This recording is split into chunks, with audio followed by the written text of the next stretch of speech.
Erev Tov. Good morning, Jacksonville. Greetings to friends of Israel around the United States, around the world. We're thrilled to have you with us here on Sunday. Look at those beautiful trees behind Reuven today. You can tell we're heading north. We're going to be outdoors, even for those of us who are currently indoors. Out my window in the mid-Atlantic area, it's a fall day, and just a touch of change in weather makes me long for those days on the kibbutz. We'd love to hear. We've got a huge audience, lots of Reuven Solomon fans. Can't wait to get back virtually, and maybe in a couple of months, not so virtually, as well as we continue to do our countdown for the real visits to Israel. Tell us a little bit. We know we have a big audience in part because people are enjoying this series so much, but we also know that for many of us, we have a very fond place in our heart about a specific kibbutz. First time we visited a kibbutz, first time we really got it, as they say in Hebrew, ha'asimon nafal. The little asimon fell down, and we understood something completely new. So for those of you who have had, I would say, the distinct honor of visiting and spending time on a kibbutz, could you put into the chat now maybe which particular kibbutz you want to give a shout out for, and maybe a specific memory that you have of the Cheder Ochel, the big dining hall where people would eat together. I see Gesher Haziv, a member for the past 8 years. Kfar Menachem, Kibbutz Haluta, Manara. Wow, we're getting a ton. Kfar Bloom tomatoes, Nitza, Hagoshrim, Kibbutz Yavne, Gan Shmuel, Shamir. Wow, we've got a smorgasbord of kibbutzim memories that are coming out today. Reuven, our episode this last week was to take a look even deeper at a place you took us in an earlier Caesar, Kibbutz Sde Boker, and a visit to the Ben Gurion house. But I know you were really excited to take us up north and share a few places that are all popping up. Oh, I see a Magan Michael, which is where I did my Kibbutz Olpan. Please don't hold that against them. It was a great experience for me, if not for them. And so many warm memories. Chicken eggs daily, Moshav Moledit, really just a fondness that we're getting. So Reuven, tell us a little about where you're going to take us today and your own connection to the kibbutz movement. Shalom, Wayne, and shalom to all our friends of the AIFL. I have to tell you today that I am especially excited because proper disclosure will tell you that I spent nearly a quarter of a century on kibbutz as a kibbutz member. And kibbutz has a special place in my heart. All my 5 kids were born and raised in their early years on kibbutz. 2 of them throughout the old system of children's houses that we're going to be talking about, brought up in groups. The one in the middle was swapped in the middle for the new system, and the 2 younger ones were brought up in what we call the renewed kibbutz system. We'll talk about that further on. Being a member of kibbutz through the 70s up until through the mid-90s was a fascinating period to be on kibbutz. Every period must have been fascinating. The early period, of course, was very challenging and very difficult, and we'll talk a little bit about that as well. But being on kibbutz between the early 70s and the mid-90s was a very important period to be as on kibbutz as the changes were taking place. And as I said, I had the full experience because I had 2 children raised on the old system, 2 on the new system, and we could discuss the advantages and disadvantages of both systems later, if you like. But Absolutely. What I must tell you is that I felt tremendously privileged to be rubbing shoulders with the people I'm going to be talking about a little in a moment. Admittedly, there was a big age difference. I was in my very early 20s, and we're talking about people in their mid-80s and 90s who were part of the group of people that we could call the first pioneers in the kibbutz sense, although pioneers date even earlier than that in Israel, that was once Palestine, and we'll be talking about that as well. But my interaction, as limited as it was, because there weren't that many mid-80s and 90s members on kibbutz when I was there, and it was a kibbutz in the north of Israel, in Emek, Israel, but it was such a privilege to actually get to talk to these people, to be with them, and so it's a very special pleasure of mine today to talk about kibbutz and, of course, the changes on kibbutz. First of all, when we talk about pioneers in kibbutz, I have to make something very clear. Kibbutz wasn't the only pioneering adventure in Israel. And in fact, even though one could say that kibbutz Israel would be very different if it didn't have this element of kibbutz infused into it in the early days, Israel would have been very different, but there were other pioneers as well, and we must never forget them. We're going to be talking only about the kibbutzim today, the kibbutzniks and the kibbutzim, but it's very important to realize that the pioneers date earlier than that. In 1878, for instance, pioneers established a city that's going to be very quickly, if it's not already, the fourth largest city in Israel, Petah Tikva, that's become a city. So it's as early as the late 1800s that pioneers were coming to Palestine and changing the landscape. Today, we're going to be concentrating on kibbutzim, even though there are many other groups like co-ops and Moshavim, but dear to my heart is the kibbutz, and we will talk about mainly about kibbutz today. I want to show you what we call the cradle of the kibbutz movement, and you should see this in the next following two slides of what we consider the cradle of kibbutz. As I said today, pioneers is a very large topic, but we're going to focus in on the kibbutz.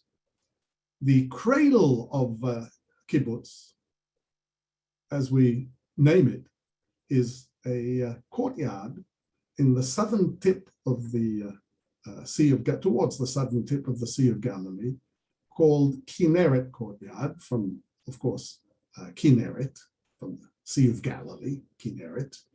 And this was called the cradle of the kibbutz movement because the first kibbutz sprang from Kineric Courtyard.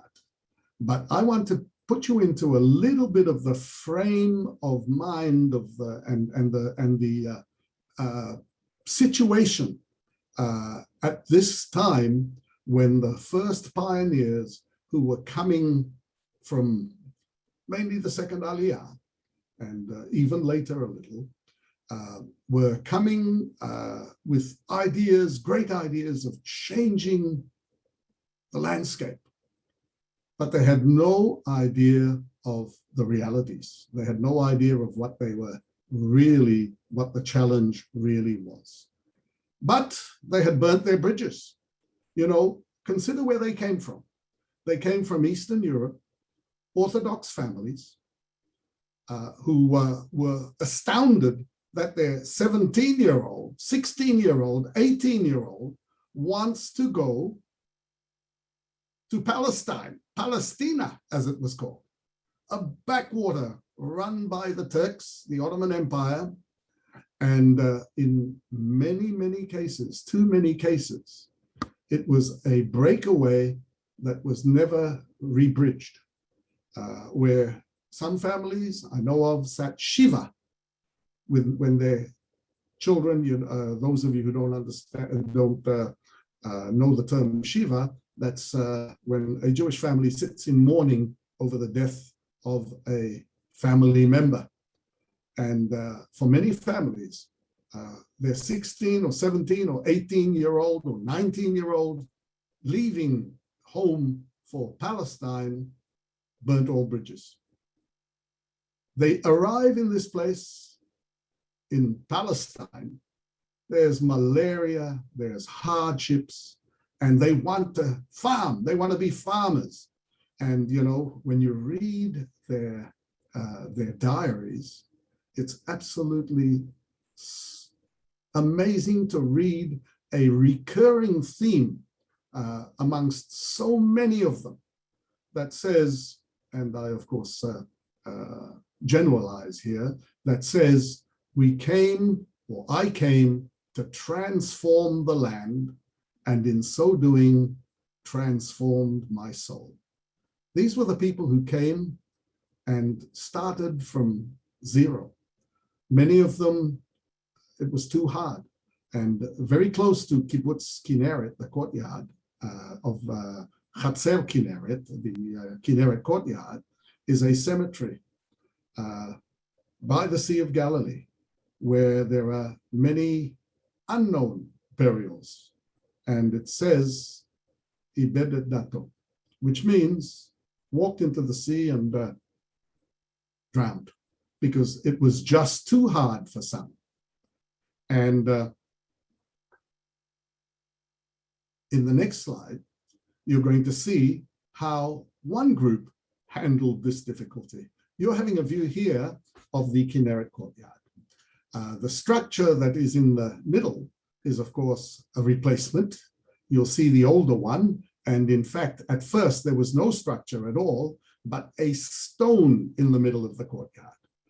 And this stone had a tremendous significance, because Rachel, the poetess, Rachel, and others have referred to this stone as the consolation stone, because when someone was feeling that it was just all too much in the evening, when people would go about their activities, getting ready to jump off the haystacks and go to work the next morning with sunrise, anyone who was feeling down and needing a hug would go and sit by this stone. And that would be an indication that people who could come and comfort and support and strengthen this person would come over and talk to them. The stone in the Kineric Courtyard has a great function in the group support that was prevalent then. You know, Rachel, the poetess, talks about as well, right? Writes about how determined these people were, that they were so, and quite frankly, if you don't imagine their total determination, you cannot imagine how they could succeed in what they did. But Rachel talks about the train on the table in the dining room in the Kinneret Courtyard, where, you know, what they usually had to eat, it was very plain, was lentils in water, lentils in this, lentils in that, but lentils was the main course. And this was what they ate. And Rachel talks about how the food was so tasteless for so long because she did not know how to say in Hebrew, pass the salt. And until she learned how to say pass the salt in Hebrew, the food tasted terrible. This gives us an indication of how extreme these youngsters were. If you didn't know Hebrew, you wouldn't be heard and you wouldn't talk. And this was in almost everything they did. They would jump off the haystacks and go to work. I want to show you a couple of other slides of Kibbutz Kineret, the courtyard in Kinneret. This is where it was. This is a photo shot from, I think, about the later 30s, where you see a large building, two-story, that is outside of the Kineric Courtyard. It's not part of the Kineric Courtyard. In fact, it's a building in a house that Rachel, the poetess, actually writes words that is made into a popular Israeli song, Al Tzfat Yam Kineret, a house that is there. But the Kineric Courtyard is in front of it.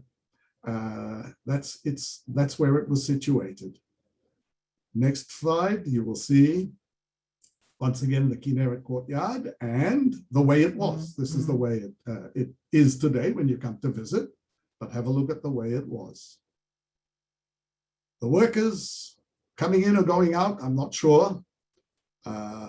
After learning, the Kineric Courtyard was actually a school. It was a school developed by or thought about by Dr. Arthur Reuven to teach these youngsters what farming was all about, how they could go about it.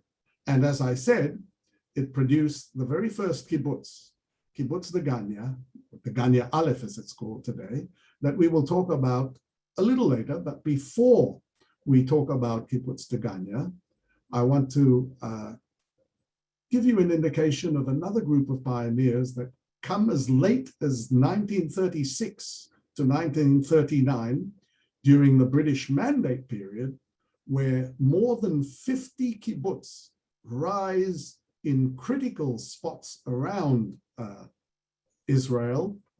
And I'll talk about why critical spots, but they arise around Israel in what is called the Stockade and Tower program. And in the next few slides, I'm going to go through them quite quickly, where you will see that this Stockade and Tower took advantage of a Turkish and Ottoman law that was still in action and active during the British Mandate period, that stated that on your land, if you built a structure, illegal because you didn't get permission to build it, but if you built a structure that was roofed on your land, then it would stay there. It would be recognized and stay there. So what this group did, the Stockade and Tower period, was to prefab whatever they needed to very quickly, and sometimes in the dead of night. Later on, the British troops were quite happy to turn a blind eye and let it happen in the daylight as well without stopping them, because they had their hands full with the Arab riots during this period. And it was to their advantage that there were Jewish fortresses and strongholds in critical areas. But the way they did this was it had to be a place that they were interested in holding, that they had title and deed to, that they would prefab, and that was accessible with vehicles, because they had to come with prefab components of a building that had to be roofed and a watchtower, and quickly build around the stockade, the fence. So stockade and tower settlements that were built in places by the pioneers. And as I said, as late as 1939, there were pioneers who placed their feet in places that later on determined the boundaries of Israel, the borders of Israel. Because when the partition plan comes into force in 47,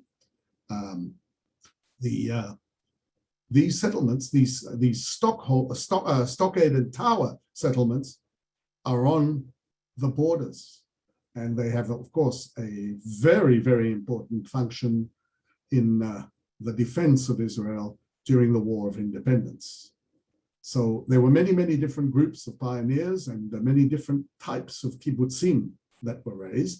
But the slide you're seeing in front of you is a slide at the entrance of Degania Aleph, founded in 1910. Degania Aleph was the very first kibbutz. Rachel, incidentally, and other many famous became members of Degania Aleph. That started with only 8 men and 1 woman, and later on a second woman joined. And for 2 years, they were at a one building that you're going to see in the next slide that was in Juni, very close to where Degania is today, but not at the same spot. They all lived for the first couple of years in mud huts around this building, and this building was their center, until they moved to their present site, which was land that was secured by Keren Kayemet, the land authority of the Jewish people, where many of you, I'm sure, remember parents or yourselves, maybe in the later part, in the early days, of dropping coins into the blue boxes that helped buy the land that many of these pioneers actually renewed. In the next slide, you're going to see where they moved to. But before that, a short movie, and I'm going to be talking through this movie, and if there are any questions and so on, this would be a good time to answer. It's not that short, actually, but a movie that I credit Steven Spielberg's Jewish film archive with, probably taken in the later 30s, the 1930s, of Degania as it started to be built up. There are some earlier footage that you're going to see, taken even earlier. Of course, the colors are all computerized and infused into the film much later. The first tractors to come into the land were brought in from America to change and make the land flourish. Let me tell you that Kibbutz Degania, as the first kibbutz, was in the 30s already exporting 20,000 boxes of bananas, tens of thousands of boxes of oranges and grapefruit, and based mainly on agriculture and on hard work. These youngsters, I would say, because of the necessity and more than anything else, developed the what we would call philosophy of kibbutz life, of to each according to his ability will give to the group, and from the group to each according to his need. You know, they had to develop, they had to invent their society from zero. And that was the first principle that they agreed upon. And then they had to agree upon agreement. How do we decide things? It sounds absolutely startling, but at first they decided that democracy is not really democratic. If you only have 12 members and 7 want one thing and 5 want the other, then the 5 have to do what the 7 want. And wow, you know, that's not really democracy. So what they decided is that they had to be unanimous decisions. You can imagine how long the meetings took place of these people, arguing in every fashion until everyone was convinced on one course of action. It is, of course, later on that it is decided that with all its faults, the majority rules is the closest thing we can get to a democratic society. So that changes on kibbutz, but sometimes you need a larger majority for certain decisions. Children, what do you do with children?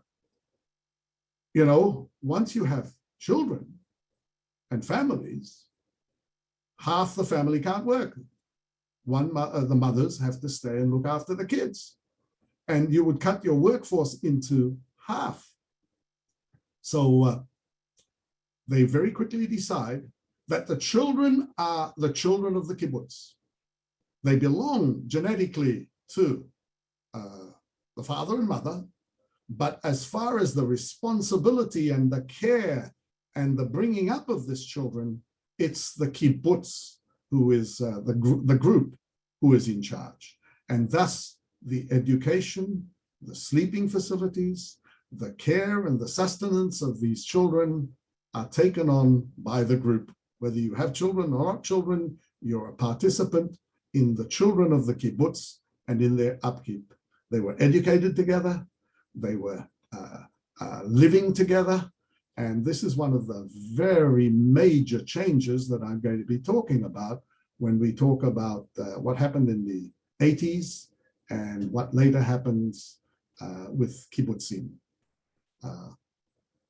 The women on kibbutz were very, very, I would say, liberated in the sense that they wanted to do everything, every job that the men also did. And that's the way it was, total equality. Here you see a group of kids running towards, not their mother, but their metapelet, because the nursemaid in charge of each children's house would be their central figure. And, you know, some of you visited, I'm sure, kibbutz when we still had the idea of lina meshutefet, which means combined living for the children, that it was, and I remember this fondly, of walking into the children's house with my kids with 20 or 25 towels hanging with a name above each little hook and little cubby holes for their clothes. And they were brought up absolutely together. One of the main elements of the kibbutz, of course, was the communal dining, the dining room, and of course the communal sharing of the menial tasks like the washing up, that it would be your turn sometime to do the washing up. So what I'm trying to say here with this short movie and what I've been saying is that in many ways, the kibbutz was born out of necessity. It was a necessity that developed into a philosophy that the people who lived it for until the big change came along, and we'll talk about the big change and what may have caused it, until the big change comes along, was a philosophy that was really loved. In the next couple of slides, you're going to see, we'll stop this slide here. We don't have to see the movie again, but here you're seeing the actual moving place of Degania Aleph, we call it today. And here I want to tell you a couple of quick stories.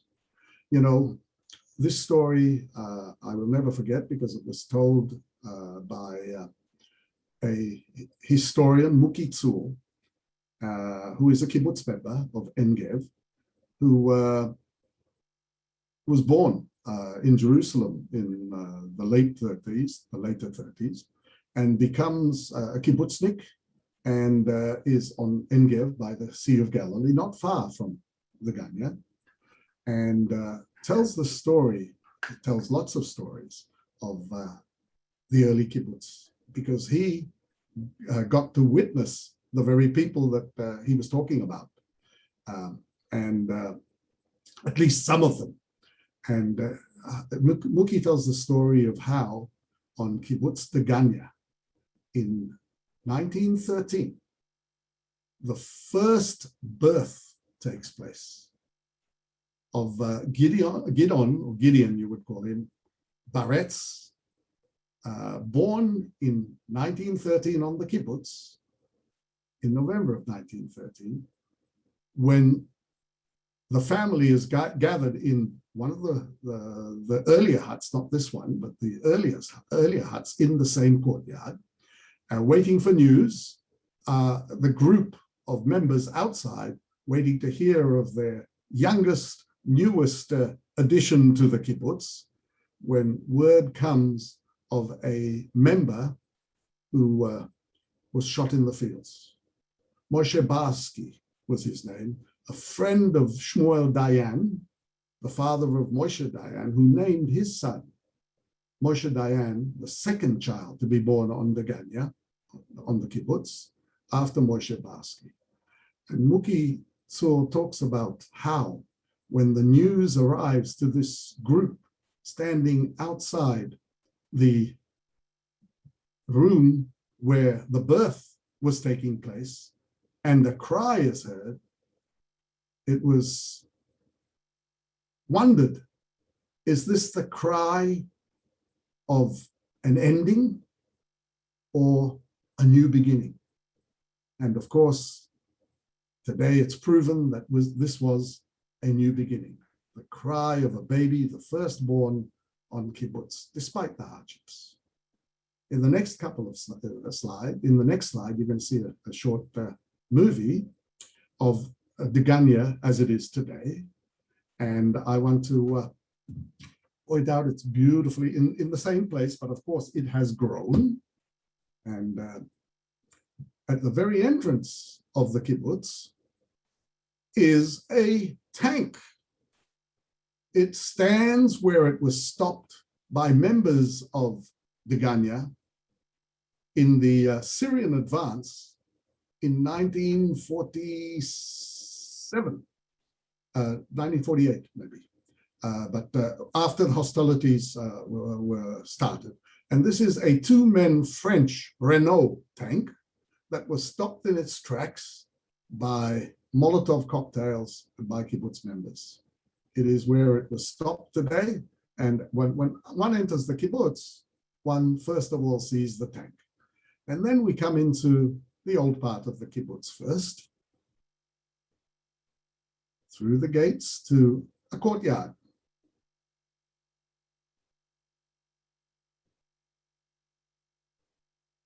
You know, Degania, incidentally, the word Dagan comes from grain, and indeed production, agriculture and grain, and all sorts of other agriculture were the strong point of Degania Aleph.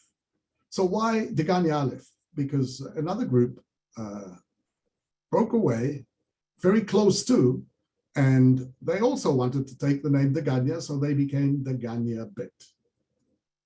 So here, Degania Aleph and the courtyard, and we're going to see a little bit of the other parts of the kibbutz in just a second as we head into the newer part of the kibbutz. We'll come back to the old part, but today, Degania has changed tremendously. I mean, in ideology. The kibbutz is still very beautiful. In the courtyard, there are two wonderful museums. In the old dining room, in the communal dining room, is a museum of the frontiers of the founders. And there's another museum, the Gordon Museum, also in this very beautiful kibbutz. But you know, in 2007, this kibbutz, it was one of the later ones to come to the realization that they needed to change. They needed to, what we call, renew. And in this sense, renewal was privatization. When we talk about privatization, as I said earlier, one of the basic elements of the kibbutz idea was everyone getting the same allowance and getting, in addition to that, whatever one needed. If one was ill, one was looked after. If one had special needs, one was looked after. And everyone contributed as much as he could, all of his all to the kibbutz. But when, after the crisis of the world crisis, actually in the 80s, financial crisis hit the kibbutzim harder than almost anyone else, there had to be adjustments. At the same time, it dovetailed with changes that the members in many kibbutzim through the fruitful years of the 70s and late 70s and early 80s of standard of living rising everywhere else, and televisions, and no longer is there a total ban on private property and so on, that many wanted their children to sleep at home now and not in the children's house. How do you do that when you don't have the accommodation? You have to build. Who builds? The kibbutz has to build. Where's the kibbutz going to get the money to build? So this was another crisis, and despite the crisis, the popular pressure of the members on kibbutzim forced many kibbutzim into, despite it being a terrible financial burden, moving the way of what we call private living for the children, even though, of course, the daycare remained the same daycare of the kibbutz. And this was one of the first changes. But before we go deeper into the changes, I just want to tell you that in 2007, the first kibbutz was one of the last ones, or not really the last ones, there were a few even later, that went into deeper privatization, not just the children not sleeping in children's houses, but the houses being, the houses themselves being moved over to ownership of the member and no longer the group. And the earnings, whatever you want to earn, or whatever you can earn, you earn. If you're working on the kibbutz, there's a set wage for a different job. Not everyone gets the same. If you work outside, you keep what you earn. And the more shitufi, the more cooperative kibbutzim have a different system of allocation and earnings. But the renewed kibbutz actually has a tax on progressive tax if they're a renewed kibbutz that is keeping closer to the ideals. But each family is responsible for its own upkeep, a little like a Moshav, but less perhaps privatized as far as the renewed kibbutzim are concerned, because many of the renewed kibbutzim make big provisions for those who cannot look after themselves or who don't earn enough. Reuven, before you move on, one of our viewers is asking just if you could briefly explain the difference between a kibbutz and a moshav. I know we have people who have lived on both in the audience based on the chat, but just for those who haven't. Excellent. Well, the basic difference is that, and I'm talking here classic, before the changes, because the kibbutz has become much more like a moshav recently. And in fact, some kibbutzim are very hard to distinguish between moshavim, the ones who have totally privatized. But the big difference, of course, is the moshavim. Most of them, still the families still earn their sustenance from farming, which is their backyard. They usually have a house, and their backyard is where they're raising dates or chickens or cows or whatever. Whereas a kibbutz was a group of people who decided that they are going to pool their resources and are equal owners in every investment that they make, the chicken houses, the farms, and the cows and so on that are in a certain area. Visually, you can make out a kibbutz from a moshav to this day because the buildings are there and won't be moved. But you can make out a kibbutz from a moshav where you see in a kibbutz the heart of the kibbutz, the dining room, and the children's houses around it, and then the family houses, and in a totally separate area, and sometimes at a distance, the agricultural area, and today, part of it, the industrial area. Whereas on a moshav, you will see a house and a farm, a house and a farm, a house and a farm. On a moshav, each family is responsible for its own upkeep, but they're a group in the sense that they may actually buy a harvester that is owned by all of them and would take turns in using it. Their education is shared. Their entertainment and festivities are shared. So in many ways, they are a community, but they are not how would I say it? But they're not in the sense of kibbutz, a commune. So that's the basic difference. Has that answered the question? Absolutely. I know you got lots more to show, so let's keep moving and we'll hit some of the questions as you go through. I promise we'll have time for it. Okay, so here we go with Merhavia. Merhavia was the first kibbutz in the Jezreel Valley. It was actually the result, and here it'll help me explain what I meant when I said born out of necessity, with the children sleeping in children's houses and so on.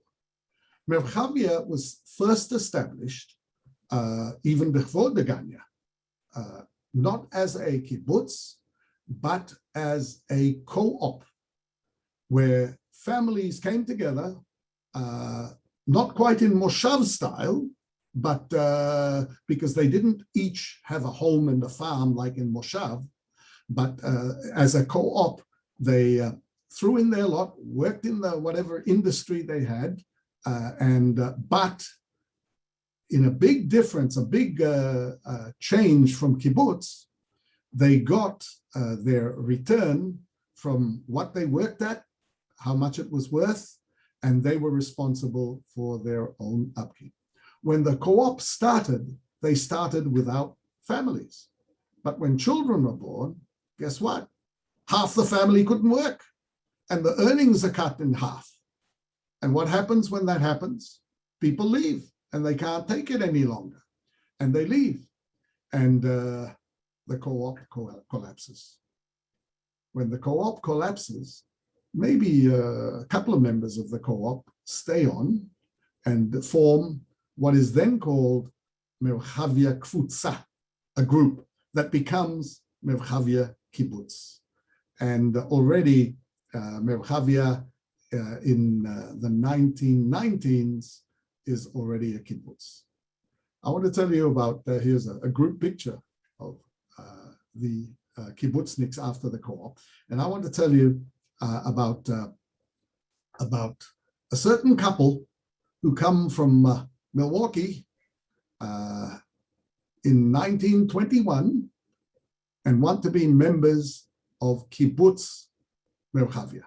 At this stage, Merhavia doesn't have families and children yet, and they're very reluctant to accept Golda and Morris Mayerson, who wanted to be members, and in fact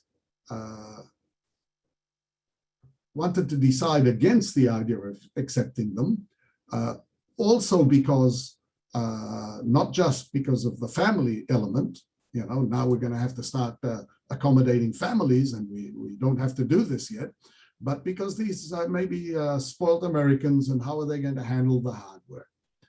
But they say that Golda had a secret weapon. Her secret weapon was a gramophone.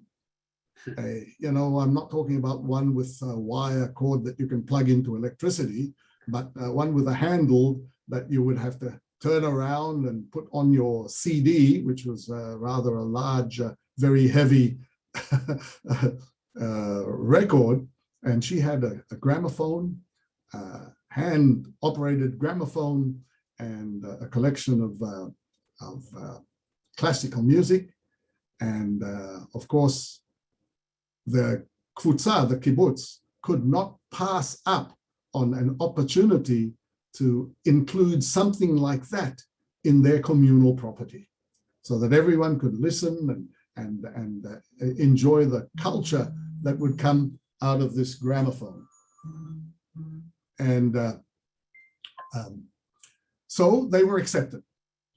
But at first, they wanted to test out Golda, and they sent her to the hardest work, picking almonds and moving rocks from the fields. And when they saw that she was really up to it, they decided to test her in the second fashion. I spoke about how women wanted to go out and do the hard work with the men and not be stuck in jobs that were women jobs.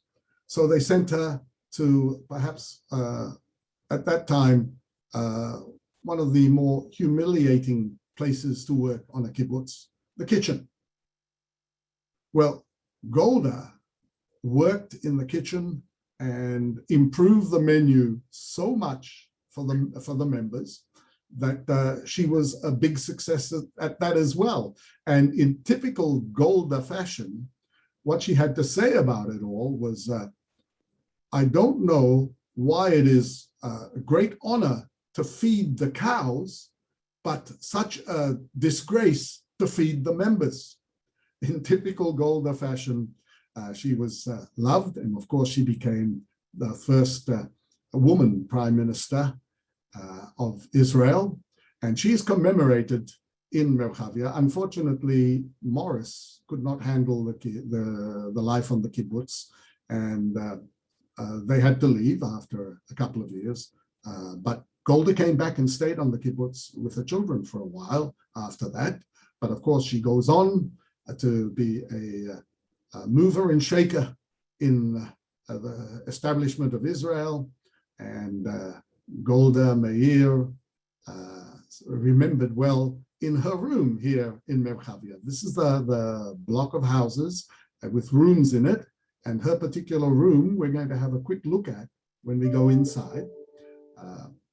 Golda's room that one can visit on Kibbutz Merhavia. First of all, I want to show you a short movie of some of the older scenes of Merhavia, and incidentally, there's also a museum of the co-op of Merhavia in the same courtyard, and there's a fascinating story of how the Ottomans, you remember they were only tossed out in 1919, and the Ottomans bring in the First World War German pilots to stay at this courtyard of Merhavia, where there is an incredible story of how they used to go to Haifa for their entertainment, these German pilots, by using a railway carriage and the engine being a plane engine that traveled 200 and something miles an hour to get from Merhavia to Haifa. This is Golda's room, and you can see quite humble. Those are not the original shoes, but the like type of shoes. And the gramophone is also not the gramophone, but a replica of the gramophone that got Golda accepted into the kibbutz as a kibbutz member. That's a picture of Golda you're seeing there. And that's the story of Golda and Merhavia.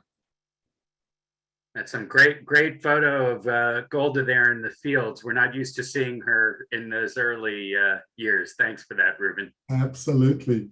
The last kibbutz we're going to have a quick look at, and mainly because of the contrast, and that'll help me explain the different aspects and changes that took place in kibbutz, is Kibbutz Sasa. Kibbutz Sasa is 1 mile from the Lebanese border, in view of the Lebanese border. And it was established in 1949 by a group of North American Shomer Hatzair movement youngsters who established the kibbutz, and on the site of an abandoned Palestinian village that took part in the hostilities in the war and were abandoned their village. And on this site, the kibbutzniks, new kibbutzniks in 1949, establish in what is, of course, area that was part of the mandated area of Israel, their kibbutz. Kibbutz Sasa. You may notice that I called Kibbutz Sasa an armored kibbutz, and you'll see why. But first of all, I want to show you the way the kibbutz looked in its early days when they started their building, and then the way it looks today from the air. And we'll talk about the changes. Here's another still of the kibbutz with Lebanon in view. Now we have a short movie of an overflight over Sasa. Sasa, we don't know exactly where the name comes from, and there's some speculation that it actually comes from an earlier Talmudic period village that claimed to have the tomb of a rabbi called Sisi, and had a village there around his tomb, although later sources tell us that he died in Babylon, whether he was transported to Palestine and Israel for burial in the Talmudic period or not, we don't know. But perhaps the Sasa is a corruption of the Sisi when this place in the 7th century, 6th century and 7th century is settled by Arabs. They keep the name of the place.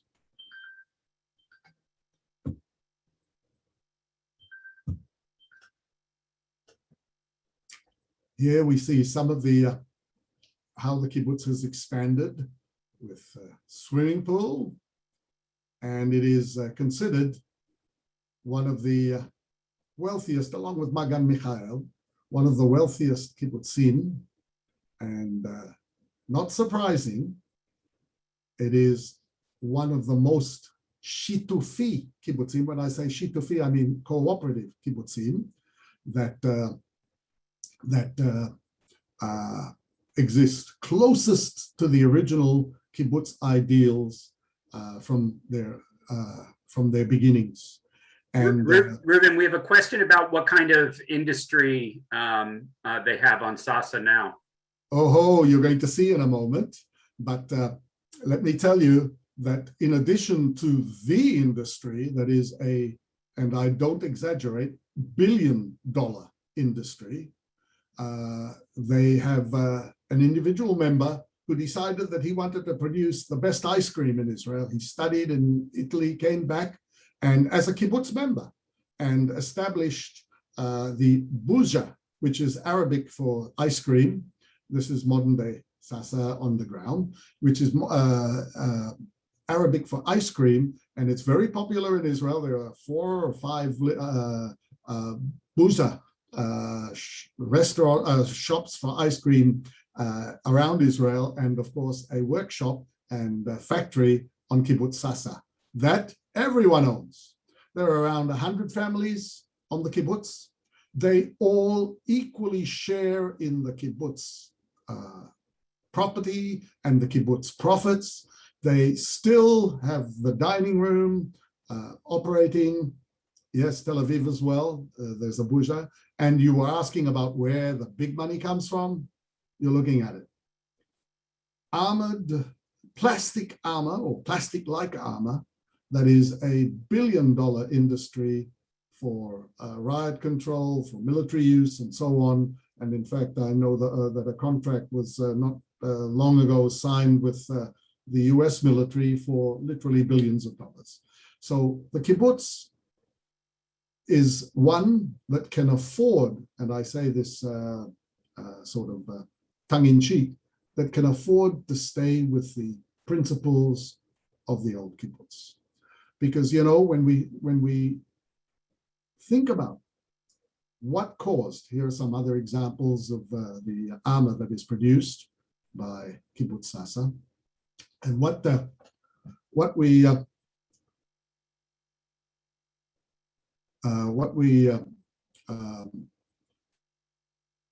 I see there's a little discussion about Golda, and you know, despite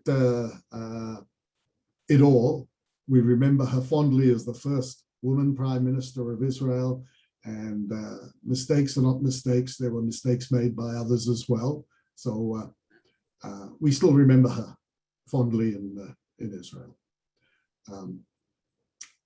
Here are some of the examples of the products of Sasa. And here I get a chance to talk about the changes, the basic, I would say, 3 types of changes that have taken place in kibbutzim of today from the kibbutz of the past. And, sometimes people ask me, why did you leave kibbutz? And my answer, tongue in cheek, is I didn't leave kibbutz, the kibbutz left me. The kibbutz that I was on today is privatized. No, not one of the more extremely privatized, but because there are kibbutzim that you wouldn't call kibbutzim anymore, that don't call themselves kibbutz anymore. There are a handful. But the bulk of the kibbutzim, the vast majority of the kibbutzim, have become what we call renewed kibbutz, where they have adjusted their style of living to financial capabilities. In other words, the ones who are less, I would say, further away from the original ideas have a very social system in place to help those who are not able to be totally independent, whereas the ones who are on the other extreme of the renewed kibbutz are virtually almost to each his own. And the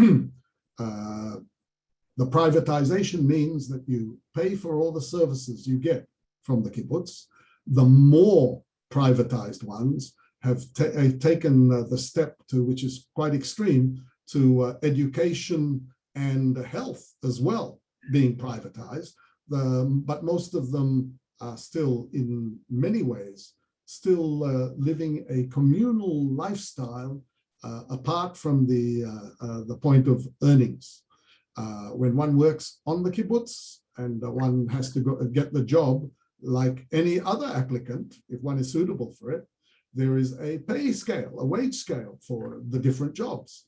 Once upon a time, it didn't matter whether, when I say once upon a time, I'm talking about the 80s, 1980s, didn't matter whether you worked in the factory as the CEO of a billion-dollar factory, or whether you were washing dishes by the dishwasher in the kitchen. You got the exact same conditions. Today, that has changed. But I purposely left, one second, I just want to wind up now with the Sasa. I purposely left Sasa for the end because Sasa and other kibbutzim like Magan Michael, who have made it financially solidly, have kept much more of the original ideology alive, even though all of them, to my best knowledge, I don't think there is a single kibbutz today that has lina meshutefet, that has communal living for the children. All of them have moved to children sleeping at home, but the kibbutzim who are staying closer to the ideals of kibbutz still have a very kibbutz lifestyle. Okay. Reuven, what a wonderful both personal and guided tour of just a handful of the kibbutzim that I know you yourself are intimately connected with from your own time in Emek Yisrael, and you're not far from Sasa where you are now, I know. So it is just wonderful to see those scenes and to get inside some of the physical infrastructure to be able to see what it looked like, whether it was colorized in the archival film or some of the black and white that we saw. I thought both just really brought us to a place of understanding. People have written PhDs about the ideology and the ideological differences of the kibbutzim, about how they subsequently changed or had to change when the subsidies from the government were removed, et cetera, the different hardships that were created by that. And I think for purposes of today, as part of our virtual tour series, this really gave a tremendous amount of insight. And I've just loved watching the connections of people from different kibbutzim and their memories from times either they or their family have had. Really fantastic opportunity to do that. The best way to do it is to come visit Israel in person and see it and experience it. My own experiences on the kibbutzim really were so powerful that really I want to invite, like you, people to explore it deeper, to get to know it. It is a living, thriving part of modern Israel today. It has a particularist history that is so important to understanding the defense of the borders and why they're spread in different locations. And indeed, you were able to give us an insight, not into all of them and not into all the ideology, but a few of the places that really have some importance to modern day Israel today.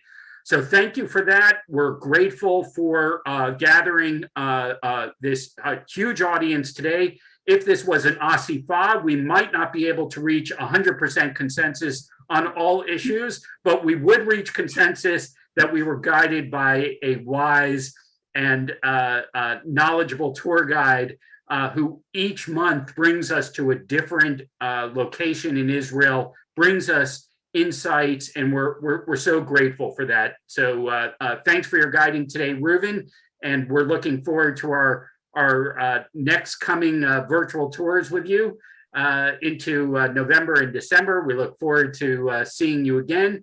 For those of you that can join us on Wednesday, we're going to be looking at another modern day miracle story only in Israel about Ethiopian Jewry. But unlike some of the prior episodes, we're going to be looking more now about the integration of the Ethiopian Jewish community by speaking with some of their leaders from the community today, as well as people who have been involved for a long time, both in the plight and bringing this community to Israel as part of their aliyah, but also the challenges that they continue to face and had needed allies for over the years.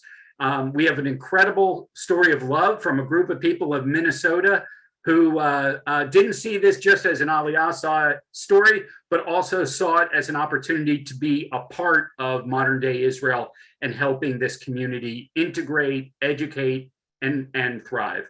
So join us again on Wednesday with our next programming in the series. We're grateful to have everyone here, and we wish everyone lehitrot and a great, safe week. Shalom, and we'll see you again soon.